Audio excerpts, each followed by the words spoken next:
Cohen. You can hear me every day following the herd, 3 o'clock Eastern Time, noon Pacific on Fox Sports Radio. This is the herd on all of our Fox Sports Radio iHeart affiliates. And, of course, on Fox Sports 1, Christine Leahy alongside. And Chris Broussard continues to join us. I don't know if you guys watched the Oklahoma City Thunder last night, but Russell Westbrook had 46 damn points last night.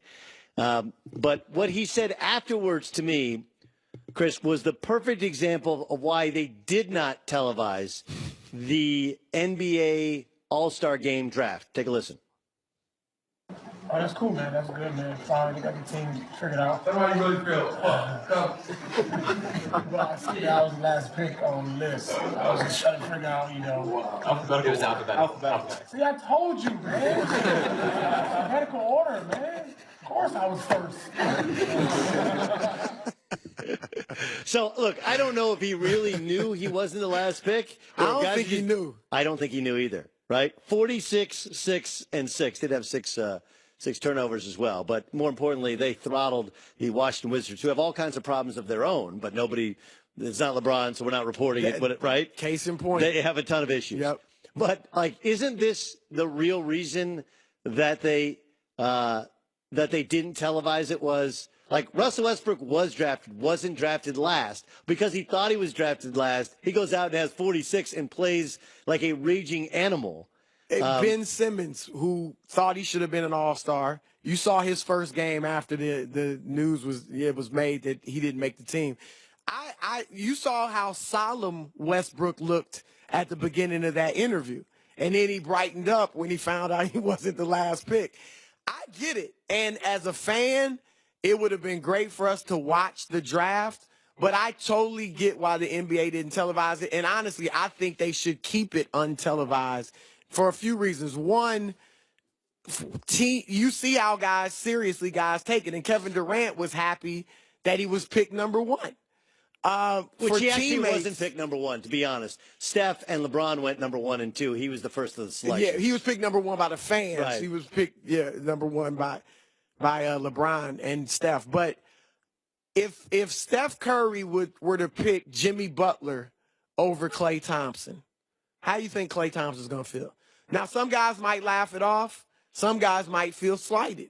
You might look at him a little funny or think in the back of your mind, he don't think I'm as good as I thought he knew I was. Or, on the playground, we all have compared it to the playground. You felt slighted if you were the last pick or if you were a couple guys were picked ahead of you that you thought you were as good as. The last pick, you feel the worst. And that's where, a lot of people are assuming it was Al Horford. That's probably a good assumption. It would have made, this should be nothing but a positive experience for Al Horford. But if he's picked last on national TV by your peers, not even by writers or coaches, but by your peers, then that can throw a negative, that can make it feel negative for a guy when it should be completely positive. I don't have any problem with them not televising it. To be honest, I hope they don't, because I don't really want to see guys get slighted and feel bad for what should be a great experience. Yeah, but what if it motivates them and they end up dropping 46 because they feel slighted by it? If it gives them a lot of guys aren't capable of doing that. That's true. Al Horford is not going to go ISO exactly. and just start lighting into dudes. I don't see that happening as well.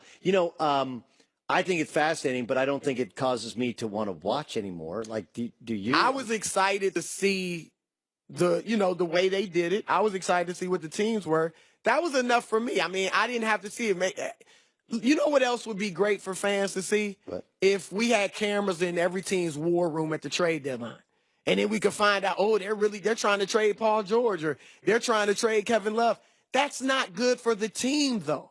It would be great for us. Unlimited access in the locker room. That would be great to watch. You see how players really interact with each other. But that's not good for team chemistry and hence the game. And so I don't think it should be shown. Yeah, I mean, that's but what you're saying. But we know that Giannis was actually Steph Curry's first pick, right? So I think he said, it came out. I don't remember how it came out. There are no more secrets anymore. There's only facts that are yet to be revealed. That's by the way, Doug Gottlieb saying you can feel free to quote that I got that trademark, right? So we may not televise who was picked ahead, But we now know Giannis went ahead of Klay Thompson. They're fine. Well, Like, he didn't go Giannis- ahead. He didn't go ahead. Klay, he had to go ahead of Klay. Why? Because they picked the starters first. Okay. You had to pick up. Was Klay the so you first- could was only Klay the pick first among reserve 8. pick? I don't know, but I bet you it was Klay or Draymond. I bet you it was Klay or But Draymond. was it Klay then Draymond? Well, and again, we don't know, but that's another thing. What if and I don't think he would get mad, but what if Draymond was like, oh, he picked Klay first, not me first? If you had to bet your salary that one player is going to be traded to the Cavs before the trade deadline, who would it be? I'm not saying you do have to bet your salary. I said if you had to. It's not going. I don't believe it's going to be DeAndre Jordan. See, I don't understand how the George Hill thing works, right? Because then whatever As guards far as are what left, do they do with him? right? He would be the one I'd say. I mean, there's been talk. I don't see the Kemba Walker. Kills him in the luxury tax if they take George Hill, right? And oh yeah, by the way, whatever guards are left behind, he has to somehow play with.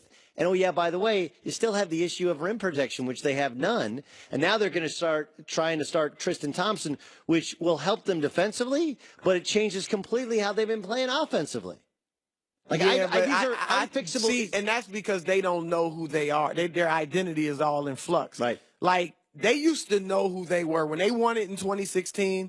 They knew they were a physical, fairly defensive-minded team. You want to know one of the biggest problems is? They don't practice.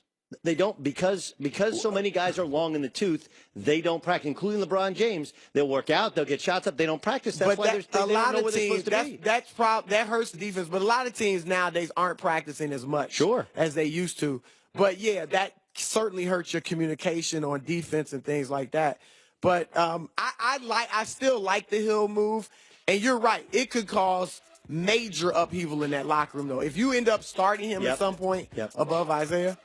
There's one main reason why Michael Jordan is the best team athlete ever, above Tom Brady. I'll prove it to you. Thanks, Chris. This is The Herd.